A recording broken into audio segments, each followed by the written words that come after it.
Hi, this is Brandy Stanley and my project on understanding my community, Frontenac ESD 249 in Frontenac, Kansas. Our customs and traditions. We are a small district in southeast Kansas with high expectations for student success. We are K-12 all on one campus. We have strong community support for athletics. We have a goal of limiting our class size to 20 students per classroom, and that makes a difference when we are considering taking out-of-district students. We try to keep that class size reasonable. Festa is a Taste of Nations fundraiser that we do that raises money for student scholarships. Our snake dance during homecoming is a tradition where the band leads the student body a few blocks away to where our football stadium is, and then we have a bonfire and pep rally there. Our Halloween parade for the elementary school, which is pictured here on this slide, is a tradition as well. The band leads them around the block, and the entire community comes out to watch and celebrate that. On the district map here, this is our district, this little sliver right there. That shows how small we are. And we are right next door to Pittsburg, Kansas. So literally the other side of the street from us.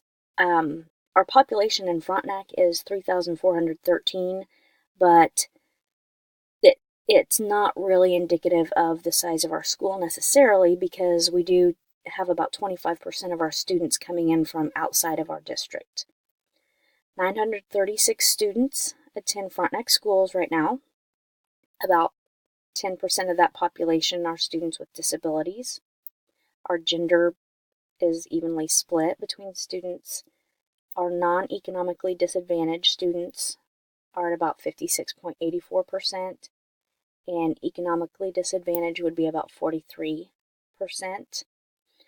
Race and ethnicity were pretty homogeneous.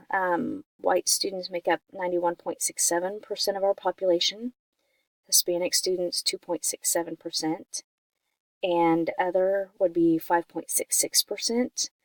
We do have Asian students and Pacific Islanders attending our schools. Parents have a varied level of education, about 10% graduate or professional degrees, 30.8% bachelor's degree or higher, and almost 95% have graduated high school or advanced beyond that. The median household income is $53,449.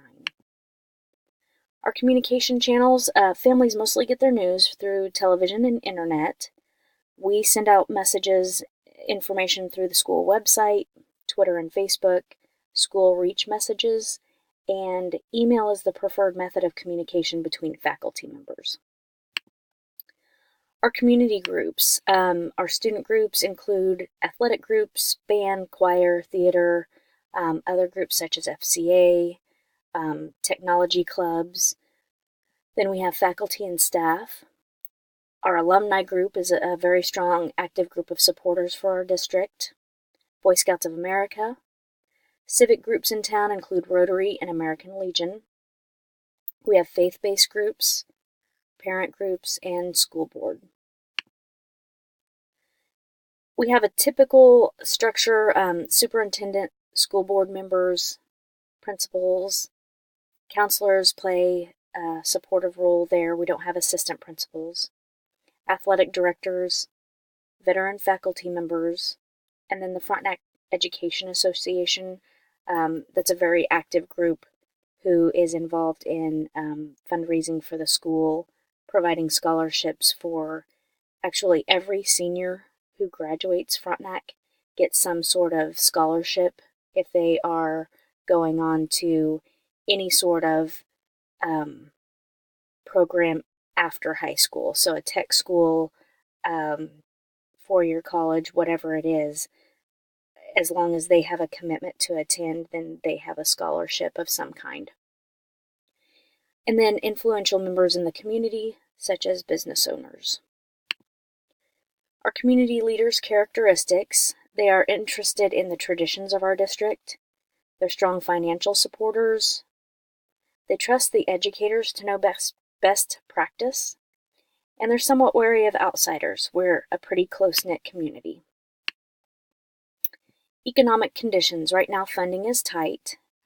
We have been awarded a FEMA grant for tornado-safe classrooms, and we are kind of tightening the belt right now in terms of saving money to have what we need to complete that building project as far as our responsibility there.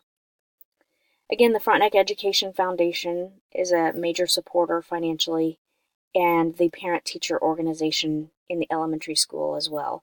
Teachers can apply to that organization for grants. Our political structure. I think we can separate politics from education most times. There is a mistrust right now of some of our current leaders in government at a higher level. We have been able to maintain our buildings without having to raise the mill levy, so that is positive. But the current election cycle has people worried for our schools and the funding that we depend on for daily operations. That is a concern. Our social tensions would really revolve around socioeconomic issues of intolerance or cliques. Lack of diversity means that we don't have a lot of social tension between people of different races, but general intolerance from misunderstanding, economic rivalry, that sort of thing would be where we might find social tensions. Sources of information would include surveys completed through the accreditation process, our school website, the handy-dandy telephone book, the Census Bureau, and minutes of the school board meetings. Again, with our power structure, we have a typical public school model where the school board works closely with the superintendent, and then on down to principals and faculty members. More involvement of parents and community members through our site council groups is an area that we have focused on for improvement. Parents who are influential in the community petitioning the school board. That's another way to get something done or something approved that you care about. Multicultural issues. Again, we have very little diversity. So the challenge in that is developing empathy for people of other races is hard when we really don't have that practice going on. We're so homogeneous that we kind of try to bring in information, examples, lessons to teach empathy and tolerance in other ways because we really, it's difficult to model it when we're so homogeneous in our school. The power structure, we are aligned with political parties, but again, that doesn't really tend to divide people. We've moved away from individuals or groups with power making decisions for the school simply because they contribute money to the school. We do have a pathway for coming to the board with a petition or a request to consider information or to pursue some request. In measuring public opinion, we use KISA surveys through our accreditation process. We use the Kansas Communities That Care survey. We use that data to guide our decision making in what programs we need to use for our students in the needs that survey shows us. Facebook, unfortunately, usually is where we're finding information. Parents get on and vent on Facebook. So while most of our feedback is positive through our surveys and other sources of information, sometimes Facebook is where parents will vent, and not always do we get an honest shake at that. They can tell their side of the story, and that's not where we're going to have a discussion with them. So it tends to be one-sided. Our feedback in our surveys is used to guide decision making, and relationships and responsive culture are the areas that our surveys have shown that our community would like us to focus.